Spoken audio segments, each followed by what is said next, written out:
Serial सरू में होने वाला है बड़ा तहलका, क्योंकि अब तारा को ऐसा लगता है कि सरोजा और सरू दोनों ही खतरनाक और चालबाज औरतें हैं। दोनों ने मिलके उनके बेटे वेद को फंसाया है और शादी कर ली है और बिरलास की खानदान की बहू बन गई है।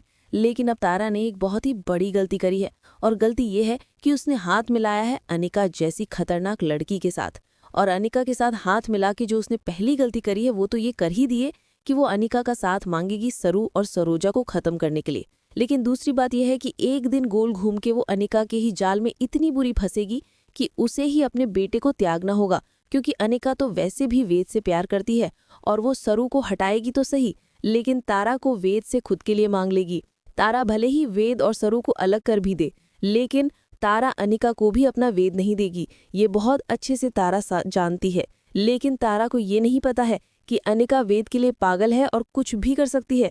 वो तारा को भी दांव पे लगा सकती है। लेकिन आने वाला अपकमिंग ट्रैक होगा काफी मजेदार, क्योंकि अनिका और तारा दोनों हाथ मिलाएंगी और अब सरू को टॉर्चर करेंगी। वो इस हद तक सरू को टॉर्चर करेंगी कि अब तारा सरू के साथ इतना बुरा बर्ताव करेंगी, लेकिन अब सरू वेद को कुछ नहीं बता पाएगी, क्योंकि वेद अपनी मासा की किसी भी बात पर भरोसा नहीं करेगा। यानी सरू अगर बताएगी कि मासा उसके साथ बुरा कर रही है तो इस बात पे वेद बिल्कुल भरोसा नहीं करेगा। तो सरू अब टॉर्चर दिन पर दिन होने वाली है। न सरोजा को कुछ पता पड़ेगा, न सरू अपने कोई भी दिल की बात बताएगी। लेकिन दोस्तों, सीरियल में आएगा डबल धमाका, क्योंकि अब अनिका जो चालें चलने वाली है वो अब वेद को पता पड़ने वाली है।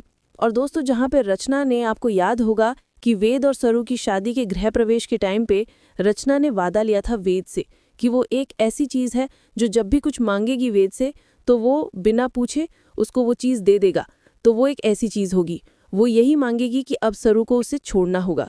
तो दोस्तों, रचना ये गुजारिश करने वाली है वेद से कुछ समय बाद कि उसे सरू को छोड़ना होगा। तो दोस्तों, यहाँ पे सीरियल में बहुत बड़ा ट्विस्ट आएगा। अभी फिलहाल तो सरू की स्थिति खराब होती हुई ही नजर आ रही है, इसलिए हम सबको प्रे और लाइक्स करने हैं सरू के लिए। इसलिए बने रहिए, देखते रहिए सरू वीडियो।